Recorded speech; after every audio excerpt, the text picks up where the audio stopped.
Soyez tranquille. Erguine, je vous raconte comment ça s'est passé.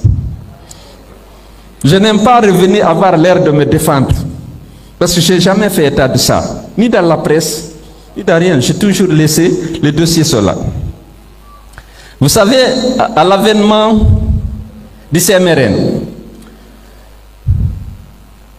les partenaires au développement, notamment les institutions du Bretton Woods, ont demandé de privatiser toutes les entreprises publiques. Je ne peux pas les citer. Privatiser ou fermer. On a commencé en 88 pour Air Guinée. La compagnie avait 3 avions neufs, un 707, un Boeing 707, un 727 et un 737. Ils ont dit qu'il faut revendre les avions et fermer Air Guinée pour la privatiser. En 88, j'étais un simple fonctionnaire à la Banque centrale, mais je suivais le processus. Ils ont revendu les 2 avions, le 707, le 727. Ils ont dit qu'il faut laisser le 737 pour les voyages du président. On n'a pas achevé la privatisation. Donc l'avion était resté là avec 500 personnes qui travaillent et qui doivent être payées aussi par la compagnie. C'était à la fois l'avion présidentiel, le président voyageait beaucoup à l'époque, il voyageait avec l'avion et lorsqu'il n'est pas là, il n'y a pas de transport. Les déficits se sont accumulés, les subventions ont augmenté. Le fonds et la banque sont revenus à la charge pour dire il faut liquider Air Guinée et laisser l'avion au président, ou il faut chercher un partenaire, avoir une compagnie de taille moyenne. Ça a été accepté, le dossier a été préparé et soumis au Conseil des ministres qui a approuvé la privatisation de Air Guinée. Je vous explique. Le ministre des Finances a demandé une assistance technique à la Banque mondiale parce que c'est le ministre des Finances qui est chargé des privatisations. C'est lui le ministre en charge du portefeuille de l'État. La Banque mondiale lui a envoyé une société qui s'appelle Aérosynergie, puisque j'étais ministre des Transports.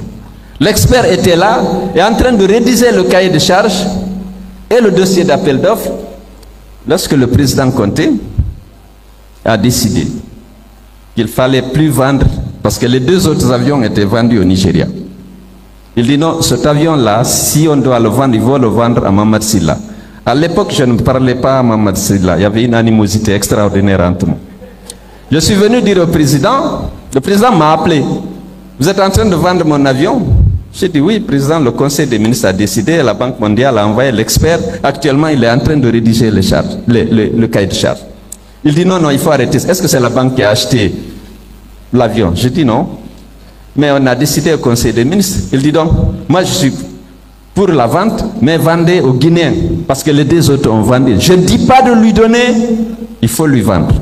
J'ai dit, président, ce n'est pas moi qui suis chargé des privatisations. Il y a un ministère chargé des privatisations. C'est le ministère de l'économie et des finances, au sein duquel il y a une unité de privatisation, qui à l'époque dirigée par Ibrahima Kamara. Dès que je sors, je dis que tu risques d'avoir des problèmes avec la banque et le fonds. Parce que tu leur as demandé un expert, ils l'ont envoyé, il est en train de finir son travail. Le président veut remettre Air Guinée Mamad Silla. Lève-toi, sinon il va le faire, tu auras un problème de crédibilité avec le fonds et la banque. Il a essayé. Le président était catégorique. C'est son avion de commandement, il ne faut pas oublier. L'avion a été maintenu là pour le truc. Il a décidé qu'il fallait vendre à Mamad Silla. À partir de là, c'est le rôle du ministre de l'économie et des finances. Ils ont fait le plan social. Non, le président a pris un décret pour liquider Air Guinée et demander de vendre les actifs fins à El Hadj Mamad Silla.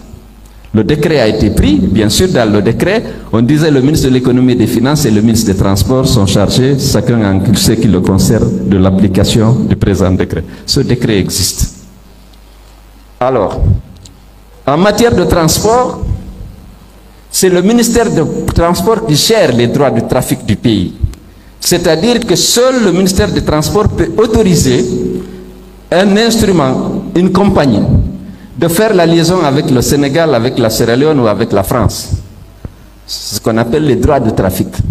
Ça, c'est une compétence exclusive du ministère des Finances et du ministère des Transports. Après, ils ont négocié là-bas, ils ont fixé un prix, il a payé je ne sais pas combien. Il m'a dit que l'avion c'était 4 millions de dollars, ce qui était écrit, 4 millions de dollars pour un Boeing qui avait 20 ans à l'époque. C'était raisonnable sur Internet. Est-ce qu'il a payé combien? Ça, c'est le rôle du ministre des Finances et du Trésor. Nous, on n'a pas envoyé de commission dans la liquidation. Il n'y a pas eu de commission. Mais je pense que l'opération a été relativement bien menée. Je ne sais pas qu'est-ce qu'on a fait des paiements aussi. Il y a eu paiement, je ne peux pas parce qu'on ne sait pas. Maintenant, la convention qui comportait des dispositions relatives au transfert des droits de trafic de Air Guinée à Air Guinée Express, cette convention, je l'ai signée. Il y a eu beaucoup de problèmes entre le président et moi pour ça, parce que je ne reviens pas dessus, parce qu'il pensait que je m'opposais, parce que j'étais en conflit ouvert avec Mamadou Sylla, c'était connu de tous les Guinéens. Je dis non, c'est parce que des engagements étaient pris. Je ne vais pas revenir sur tous les deux. Je voulais juste vous rassurer.